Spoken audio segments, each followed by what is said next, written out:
Department. I'm the spokesperson. At around 12:09 today, we received a report of a fire here at 1899 Emerson. And that fire was in a construction building. The building under construction posed to be a tremendous hazard all the way around. But when the fire started, it actually took off so quickly that it compromised the safety of a number of individuals inside of the building. We have reports as this fire developed that a number of the construction workers were actually leaping and jumping from the second and third story building, trying to remove themselves from danger. Our firefighters aggressively went to work upon scene and saw that the volume of fire that we had was significant.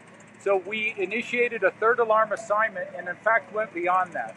That gives us approximately 95 firefighters that were actually on scene working this tremendous fire.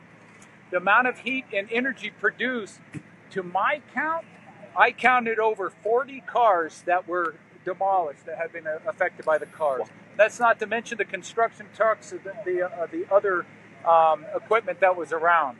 But we do know that through our efforts, we were able to determine that we found one critically injured individual that was transported by Denver Health. We also have a firefighter that was injured and transported to Denver Health. And we also have about 4 individuals that have been treated for smoke inhalation, and Denver Health is also treating them as well. Unfortunately, we have not accounted for 2 individuals right now.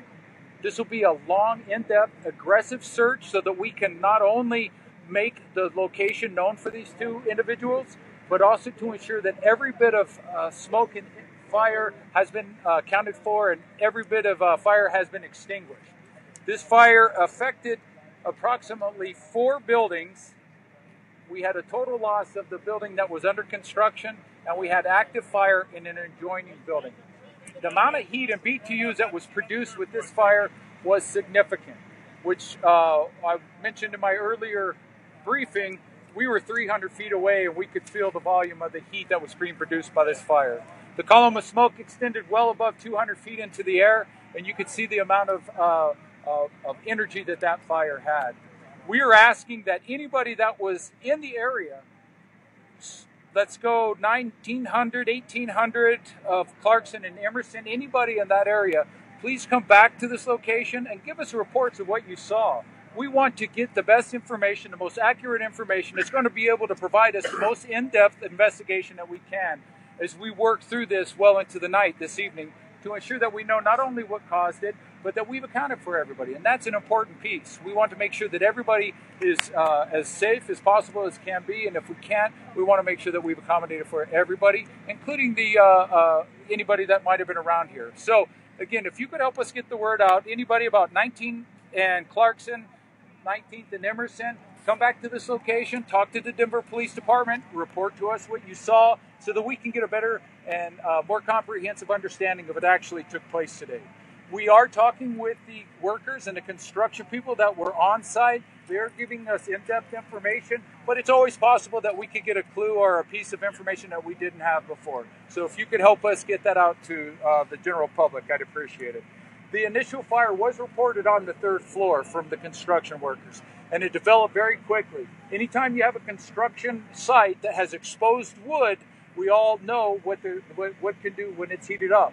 And we had multiple floors of wood that were being exposed to the fire, and the fire took off quite rapidly. In fact, I would say if it wasn't for the efforts of the construction workers and their efforts to look out for their own colleagues within the building, and in addition to trying to do their best to reduce the amount of damage, it could have been a lot worse, and we could have had far more buildings affected. But I'm quite proud of the efforts of all the construction workers that were here today and the Denver firefighters for their aggressive and very tenacious attack on this fire to try to reduce any type of injuries, any other injuries that took place. Greg, are you concerned about any possible fatalities? You know, in a circumstance like this where we have this large of a fire, there's always that possibility. I would hope that we do not. But we are still looking for 2 unaccounted individuals. We're hoping that they removed themselves from the scene and just haven't been accounted for yet. But anytime we have a large fire like this, there's always the possibility that there could be significant injuries or death. But until we can confirm the actual location of the fire, how the fire developed, all of those other things that are important with a comprehensive investigation, we're not going to know. Talk again about that heat. So real quick, as far as the heat goes, fire with that volume is very significant. And when I arrived on here about 5 minutes after the scene, you could feel heat right back at the Midtown Medical Building, which is well 300-400 feet away from the actual structure itself. So anytime you have that amount of heat that is producing that amount of BTU, any other product that can catch fire will start to create its own energy and then could actually ignite. And that's what we saw in the adjoining building to the south. That's what we saw in a lot of the cars that were around. They weren't next to the building, but they were close enough to the building that the heat continued to build up to the fire. How many construction workers? I don't have that information, but I will find it for you. And how many times does the fire department inspect construction sites like this? When's the last time you guys inspected this one? How many times do we inspect the construction sites? There's a comprehensive collaboration between the building department and the fire department anytime we have this type of large project going on. But to give you how often we do it, if it's an hour or if it's day, I'll have to get that information for you. I couldn't answer that. Do you know when was the last time for this building? No, I don't. I'm sorry, but I can find that out for you the next briefing. The two unaccounted individuals, do you know if they were construction workers? Or? No, in fact, I don't have that information, which is the reason why we're working with the Denver Police Department to help us find these individuals. We can get any information from anybody that was around this scene when the fire took place. It will help us to ensure that we know exactly who they are. But I will find out if they were reported to be construction workers or if they were people inside of the adjoining building for you at our next briefing. I just don't have that information right now. I know we had a gentleman who had concerns before about possibly people getting paid under the table that weren't accounted for. Have you addressed those with foremans or anything like that today? Yeah, so immediately upon my arrival, we started to work with the subs, the subcontractors and the contractors, trying to work to ensure that we've accounted for every individual. I see some of those gentlemen here today, or in this briefing right now. We're working hard. This is important to us. This is a very important work with the supervisors and the contractors. We will make a final determination of that everybody's been accounted for, and that's our hope. That's our goal, is that we account for everybody. Of the people that were hurt, were they all construction workers, or were they workers on the spot from the surrounding businesses? In fact, I'm glad that you mentioned that. We did have one active rescue of the adjoining medical building just to the south. We used the firefighters and the personnel from that medical facility to help remove individuals of this building that actually caught fire. It wasn't a part of the fire building, but it was adjacent to it. So it was a very unique situation where we were able to utilize the citizens and the neighboring or the people adjacent to that to help us with our efforts to rescue as many people as possible. So this collaborative approach is not unlike Denver, trying to work together to ensure that we're looking out for one another. And you said that 4 buildings caught fire, is that right? Let me look at my notes real quick. I had we saved 4 buildings. We have building right now that has fire inside of it that we're ensuring that has been extinguished or working to extinguish. And then we had the building that you see behind us, which is a complete loss. You also mentioned 40 far away vehicles from this main building. The closest I saw was about 100 feet away. Okay.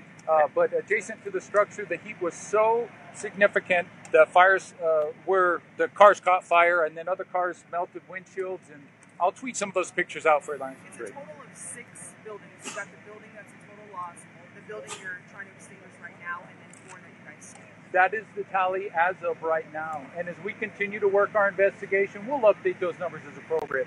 But as of right now, that's what we have is those 4 buildings that we were able to reduce and eliminate any damage to. 1 building that had a fire inside of it, and then the building that was affected that was completely destroyed. So I count 6 total. And what perimeter are you guys closing off right now? Do you know how long? I don't know right now, and I'll have to work with Sonny and my colleagues at the Denver Police Department to find out. But we ask that anybody that wasn't involved in the fire stay away from the area. Give us a chance for the police officers, the paramedics, and the firefighters to do what they need to do so that we can ensure that we can look out for our own safety and the safety of those people adjacent to us. What's the condition of the injured firefighter? Let me... How long do you guys think you'll be out there tending to the fire? I could only speculate, but I would believe we're going to be here well into the night. What's the condition of the injured firefighter? minor injuries, moderate injuries. It's not significant injuries. And until I get final confirmation of what the extent of his injuries are, then we'll make that known. But right now, I think they're doing an evaluation to make a determination of exactly how far it is. Just Greg, I know firefighter? it's early. It's still early. Tell you what, yeah, 2 more questions. It's early, but there's some speculation. There's some speculation that the fire started from a cigarette. We've heard that from construction Many workers people. and And from you know several others. that is probably a presumptive thought, but we won't know until we complete the investigation. You saw my initial tweet. There was a tremendous amount of fire, and we're going to have to break apart and dissect that whole scene to try to make a determination of what that fire is. So we don't know what caused the fire yet, but we're working to make a determination of what that is, and it could be weeks before we know. Greg, were there people trapped in there when you guys? There were reports of trapped individuals, and we had, we had numerous reports of individuals that jumped from the 3rd story, at least the 3rd story, probably the 2nd as well. Our last question. Thank you. Where should people report? Right here, 18th and August. Just right here. Right. Okay, we'll be Are back you with able Greg. to Thank serve you. those people right now? Let's do a 2:30 brief. That'll give us 45 minutes to get everything back together. What's that? 2:45. 2:45. We'll be right back here. 2:45. We'll tweet it out. Thank you very When's much. that search